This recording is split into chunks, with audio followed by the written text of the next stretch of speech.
Welcome to the Real Estate Syndication Show. Whether you are a seasoned investor or building a new real estate business, this is the show for you. Whitney Sewell talks to top experts in the business. Our goal is to help you master real estate syndication. And now your host, Whitney Sewell. This is your daily real estate syndication show. I'm your host, Whitney Sewell. Today, our guest is Raphael Vargas. Thanks for being on the show, Raphael. Thank you, Mr. Whitney. I'm very honored. Yeah, no, happy to have you on. Raphael is the 25-year-old founder, CEO of multi-million-dollar real estate companies, Real Step and Real Empire. After being robbed when he first started in the real estate industry at the age of 21, Raphael kept working. Wow, that's a hard way to get started right there. He made $30,000 on his very first wholesale deal, and in just 3 years, he had created a seven-figure real estate business. Raphael and his team now works together to close deals in one of the most competitive markets in the U.S. and are on track to hit $10 million annual revenue in 2019. Raphael, that's impressive, and congratulations to you on your success. And I know it's not been easy. You know, you've definitely worked hard to get past, many obstacles. But give the listeners a little more about who you are, what your focus is, and we'll dive right in.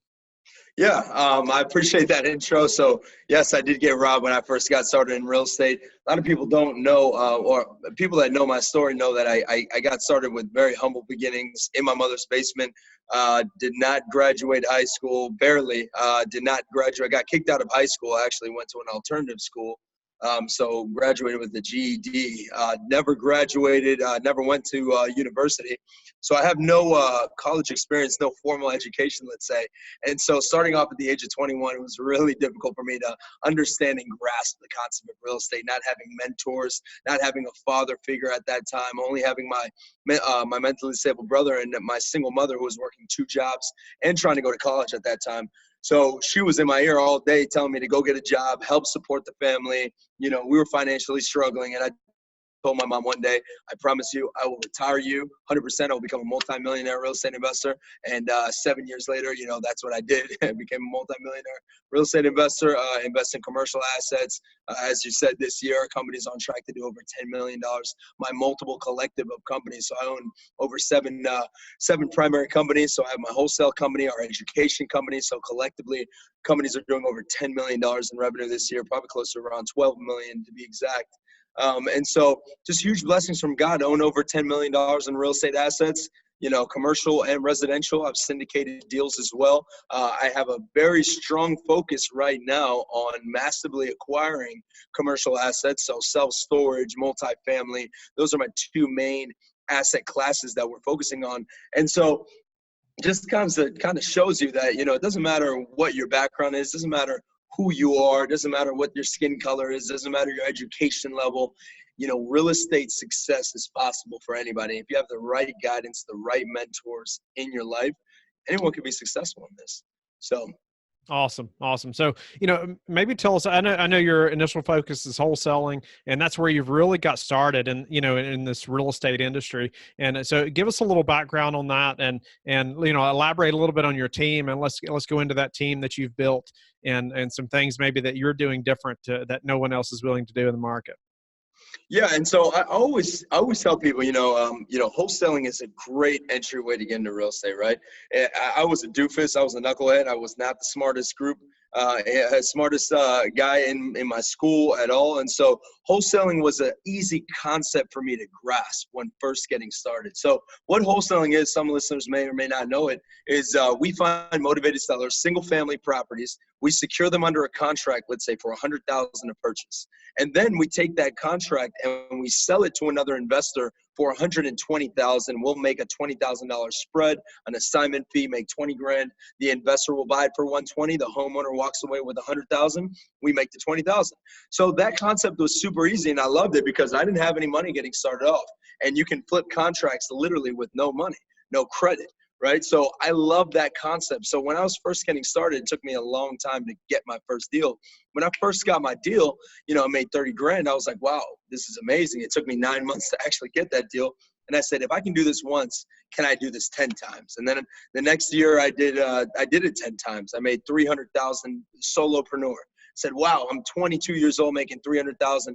I wonder if I can do this, 50 times. And so then the next year after that, I made over $1 million in just assignment fees. And I was 24 years old. I made my first million. I was like, wow, this is incredible. You know, now that I'm doing this in Washington, D.C. area, can I do this nationwide? And so what we're doing that's really unconventional to the real estate wholesaling market is that we're in multiple different metropolitan markets, and we're here in our 5,000 square foot office right back there. You know, we have over 20 people on the phones, crushing it with, you know, sales, talking to homeowners in 8 different metropolitan markets, making offers right over the phone in 7 minutes, and then sending out DocuSign agreements for homeowners to just sign the agreement. We lock it up virtually. We sell the deal virtually to investors. And last week we did about 17 contracts just last week, about $250,000 in deals just last week. This week we already did about $210,000 worth of deals, which is about 12 deals. So, you know, it just goes to show that you can do virtual wholesaling. So that's what we do. That's really unconventional, is we're locking up deals in multiple different states. So we love it. Wow. So, you know, it's obviously, there's obviously a ability that you have to build a team, right? Mm-hmm. I mean, to be able to do it at that level, to be able to grow, to be able to do this and all, you know, all over the country now, you know, not just in that one market, but virtually build this system and team, you know, so, you know, I know some ways that, there's ways to get, to build a good team. There's ways not to build a good team, but in fact, you know, there's ways that I know, you know, of to train them and to build them. Let's elaborate on that a little bit. Mm-hmm. So, I mean, leadership, I think, has a lot to do with leadership in general. You know, you're building a successful company, like Jack Welch says, you know, if you want to, the team with the best players wins, right? So you have to be able to identify the best players and bring them on your team, no matter how much they cost, no matter how, you know, whatever it takes, you have to be able to attract the best level people to your team. And the only way to attract high level people is for yourself to be a high level person. So what does that mean? You have to read a lot of books, right? You got to read a lot of books. And so when I was first getting started, I was reading 3-4 books a week. You know, I was reading massively because I had no education. So I was self-educated. I was watching YouTube videos. I used to not sleep for 3 days straight, reading books and watching YouTube videos while my buddies were partying with, you know, hot chicks at the age of 21, you know, while I'm sitting in my mom's basement reading viciously. So I had to elevate myself, elevate my mindset, and just elevate my ambition so that I can attract high level people. And so now, you know, I have a certain level of discipline that I come into the office at a certain time. I leave later than anybody. I work hard. They see me working hard. And so I'm able to attract these high level team players. Also, recruiters have helped me attract massively quality people. One thing that I think I'm really good at is, you know, finding people that can do things that I'm not able to do. So for example, you know, I'm not the best commercial investor out there, right? I own 10 million in assets, but compared to my my mentor and really good friend who owns $5 billion worth of assets, I'm a nobody, right? And compared to some of my other buddies that own hundreds of $millions, I'm nobody. So what I did is I said, hey, look, I'm not the best at underwriting these commercial assets. I'm not the best at self-storage. You know what? I've become very successful where I can afford $100,000 salaries. Let me do this. Let me go ahead and find a recruiter to go and find the best commercial underwriters, the best deal sourcers, people that understand exactly how to underwrite self-storage and multifamily. So I just called my recruiter buddy. I said, hey, man, here's a $100,000 salary. Let's bring in the best. Bring in the best. And now we have a full-time underwriter, full-time deal sourcer that's just underwriting and sourcing multifamily and self-storage all day long in my office right here, right? He's underwritten $6 billion in assets. So way more experience than me. So I just got really good at just finding people that are good at what they do better than me. Wow. So I was going to ask you, you know, where you're finding these team members, but you mentioned you have a recruiter buddy. You know, is that how you're finding all your team members, is through a recruiter? And what does that look like?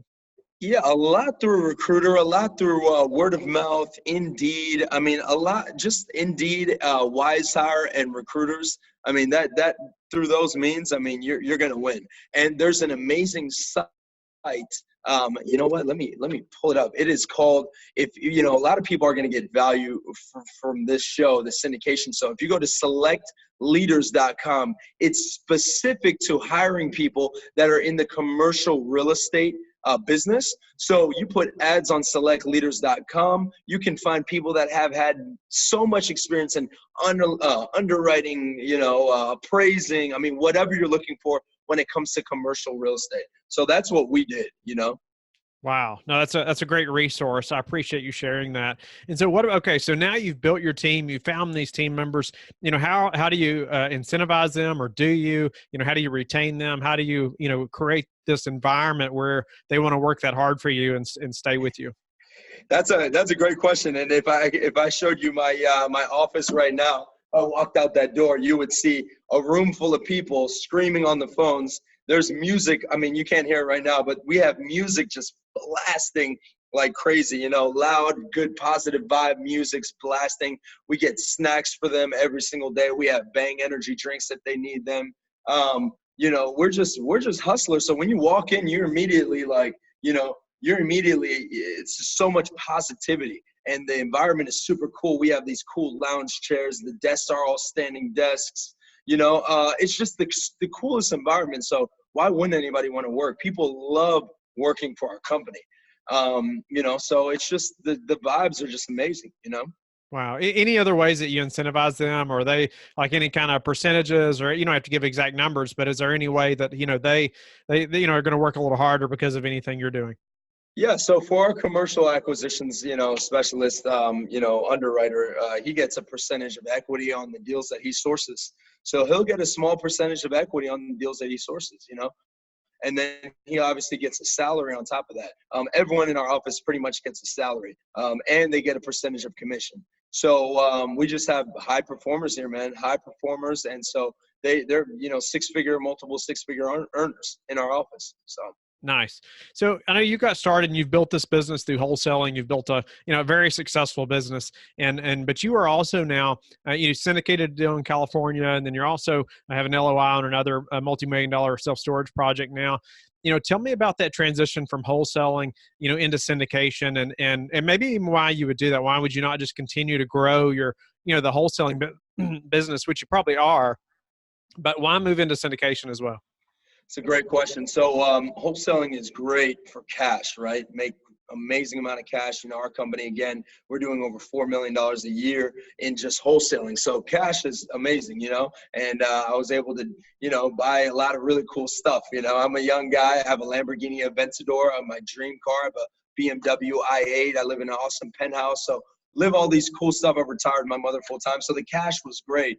But then it was like, okay, no, now it's time to invest this capital that I've made, and also raise more capital, use the capital I have and all the relationships that I have, right? So Ray Lewis, Super Bowl champion, NFL superstar, good friend of mine.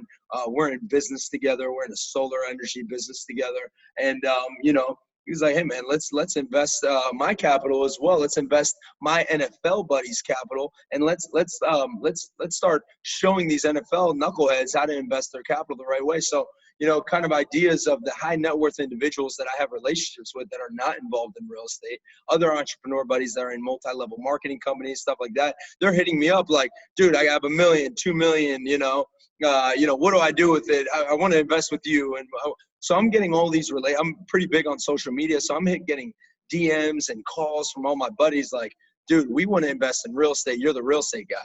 So then I'm like, dude, well, I don't need money for my wholesale company. I need to invest these funds into commercial assets. And that's why legacy relationships are super important when it comes to commercial acquisitions and commercial building, and syndication, right? So I built these amazing relationships with really high net worth individuals, huge entrepreneurs, public figures.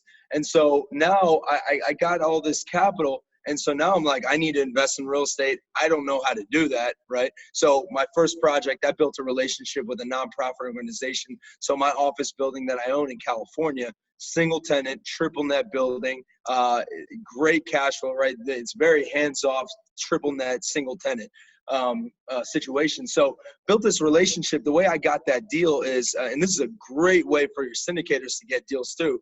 There's nonprofit organizations that pretty much acquire buildings from high net worth individuals that need to alleviate some of their tax to do some tax savings. So they donate buildings or a percentage of the building to these nonprofit organizations, and the nonprofit pretty much appraises the building at a higher percentage so that there's there's a cash incentive that they buy the building cash, and then there's a huge tax savings. So for example, this building was valued at $6 million, right?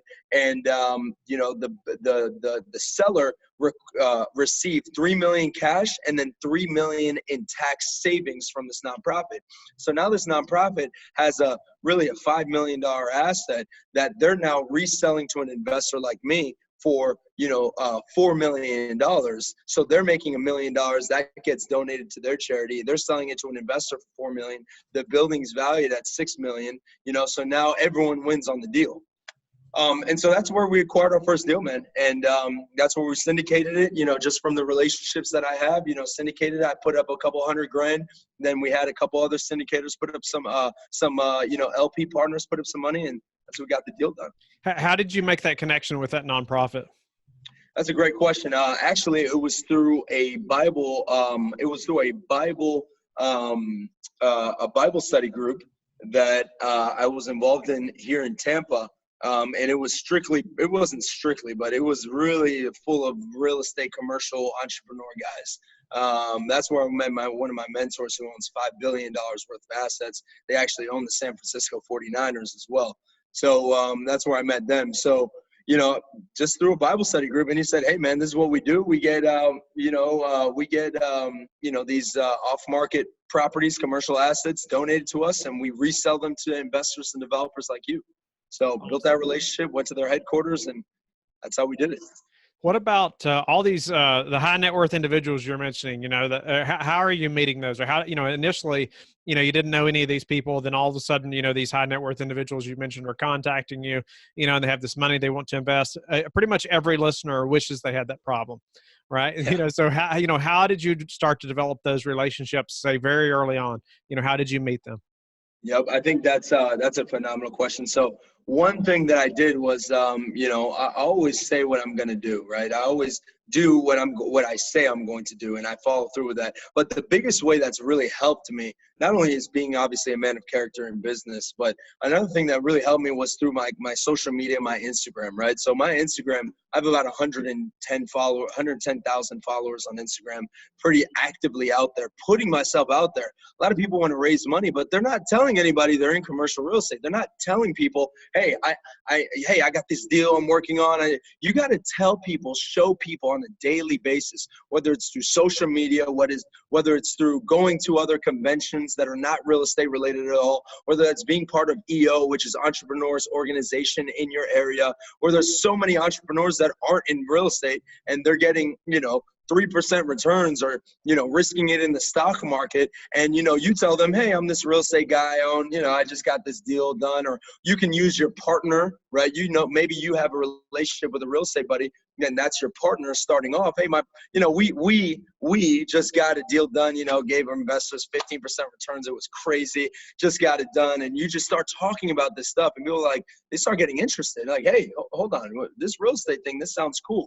So for me, putting it out there on social media all day, every day. I'm doing videos. I have a full-time videographer in my office that's just doing videos all day of me, right? And like me and, my commercial acquisitions guy, we're analyzing deals and putting that on social media. And people are like, dude, that's so cool. How can I get involved in this? I have 100,000, 200,000. So that's how I've been able to do it, man. And same thing with my connection with Ray Lewis, all social media. So social media now, look, I'm 27 years old. Maybe a lot of your listeners might be older than that, but dude, social media is such a powerful tool right now. And I think the millennials that are going to really lead the next generation are going to be empowered and really are going to be the ones that are massively using social media to its maximal capacity, Wow. Great advice. I really appreciate you sharing that. That's very powerful, very powerful. So how are you managing all these connections and your investors and all these people? I'm sure you have a great CRM or something in place. How do you do that? Yeah, great question. Really simple CRM. It's called Podio, Podio, simple, free. It's $14 a month. You can have a $14 a month one, or you can use one for free, and you just manage all our contacts there. We get all of our self-storage and multifamily assets off market from Yardi. We pull, yardimatrix.com. We pull all those assets. We put them into our CRM, our commercial acquisitions guys, calling these owners of these assets, asking them, hey, are you interested in getting an offer? Do you want to sell? And so it's just like that, simplicity. Wow. All right. So, I guess to change gears just a little bit, what's been the hardest part of the syndication journey for you so far? Oh man, I think the hardest part for me is finding the deals, right? For me, it's been finding the deals, and that's why, I hired somebody full time to just go at it all day, every day. Because at first I was trying to do I was trying to do the underwriting, the sourcing, and I have multiple different companies. I was pulled in multiple directions. I said, dude, I can't do this. I can't source and underwrite deals. So look, I say, look, go to that website that I recommended, right, which is selectleaders.com. Find somebody that has the experience sourcing and underwriting for you, and they'll just bring them one new deal a week. Soon you'll have so many deals, you're going to need a lot more money to invest, right? And so that's what I did, and it really worked well. What's a way that you've recently improved your business that we haven't talked about that we got all apply to ours? Man, again, it was hiring that full-time commercial underwriter and sourcer. Even though it is expensive investment, it's an investment that's worth it nonetheless. Somebody that is doing that full-time, that has that experience, instead of, syndicators doing it themselves, the way that I've seen my buddies, like, for example, my good friend, Tim Bratz, I think he was actually on the show. He was. Really good friend of mine. I've been friends with him for 5 years. I've watched him go from 0 assets to 300 million in assets over the past 5 years of our friendship. So, seeing that, I was like, dude, what did you do different? He has one full-time underwriter. And that's what I think a lot of people need to do, especially in the syndication business. Nice. So what's your best advice for caring for those investors? Caring for them? Yes. I think, I always just try to add value. Before I ask for anything, I add value. And so with Ray Lewis, I was just looking at, what he had going on. And he was like, hey, I got this solar company in Baltimore. I know you're from Baltimore, yada, yada. Like, tell me about the solar company. Well, he's telling me what he's doing. And I'm like, dude, you're doing your sales wrong. Let me take over your sales. Let me add value to your marketing. Now we're helping him do his marketing. We're helping him with the sales in his solar company. So like, I'm just trying to add as much value before extracting and taking.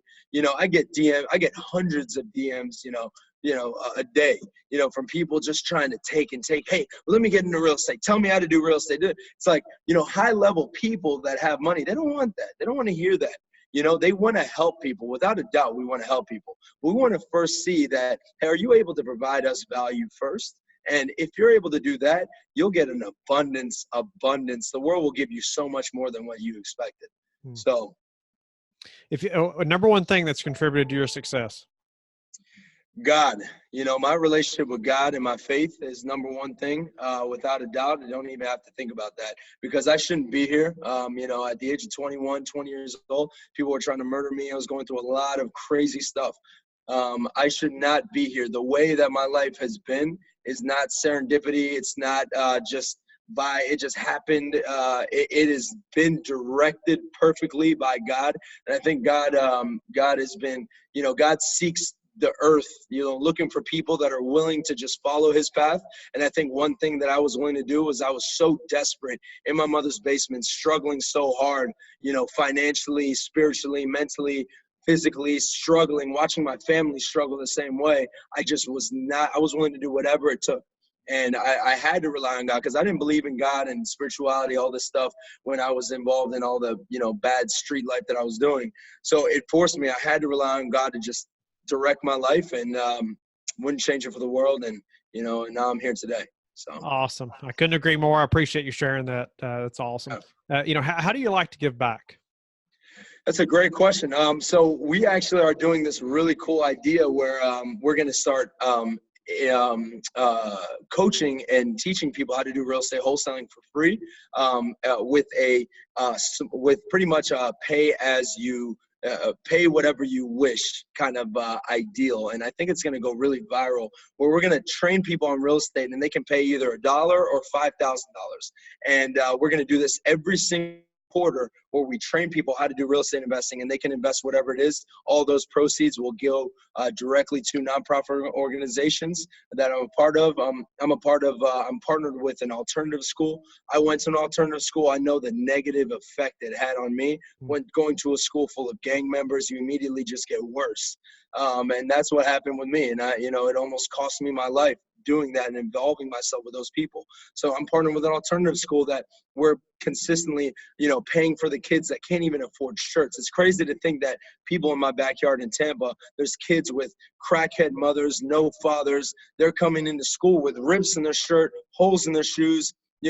Teeth are messed up because they can't go to the dentist. They have no insurance. I mean, this is ridiculous. This is absurd that kids are living life that way. And so, the proceeds that I make, I give a percentage back to my churches and obviously, alternative schools. But then we're trying to make viral kind of effects in my education company to give back millions of dollars. And that's part of my mission and purpose. Wow. Raphael, you've been an amazing guest. Unfortunately, we're out of time, but I just really appreciate you just being real, and sharing your path to success. And congratulations to you as well. But before we go, tell the listeners, how they can learn more about you. Yeah, follow me on Instagram at Real Raphael Vargas, RealRaphael Vargas. That's where I'm most active on Instagram. Follow me on Facebook, but Instagram is my most activity. So check me out. And also go to my website, realempire.com, realempire.com, if you're interested to learn about real estate wholesaling and how you can make a lot of cash in that business to then invest in commercial assets. Thank you for listening to the Real Estate Syndication Show, brought to you by Life Bridge Capital. Life Bridge Capital works with investors nationwide to invest in real estate, while also donating 50% of its profits to assist parents who are committing to adoption. Life Bridge Capital, making a difference, one investor and one child at a time. Connect online at www.lifebridgecapital.com for free material and videos to further your success.